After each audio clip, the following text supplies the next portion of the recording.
The ruling party ZANU-PF has thrown its weight behind President Emmerson Mnangagwa in the party's decision to extend his second term in final term from 2028 to 2030. This follows recent calls from Mnangagwa's resignation by Central Committee member Blessed Geza and some war veterans who accuse him of constitutional violations, escalating corruption, and betraying the ideals of liberation struggle. Sanabina Mashkwatono kuti vana Blessed Geza in their bid to stop the 2030 vision.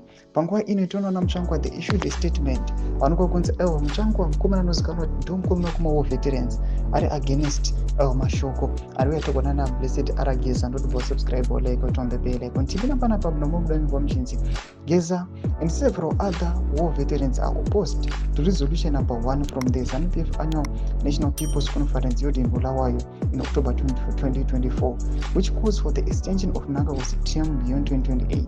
In a statement issued on Wednesday, February 5, ZANU-PF Secretary for Information and Publicity and the party spokesperson Christopher Mutsvangwa said that the party would take disciplinary action against Geza for his remarks, said Mutsvangwa. Timna mashoko aMutsvangwa mudanyira achiti, the outlandish, reasonable, and egregious rendings of Iran Tirunesu Geza offended the hallowed tenets of party discipline for a member of the Central Committee. They also involved reckless attempts to accept the credentials of all veteran entities in good standing with the ZANU-PF, the party of the Permanent Zimbabwe Revolution. The relevant party organs of organization and discipline are currently seized with his contravention as it is holistically and expeditiously handled and dispensed with.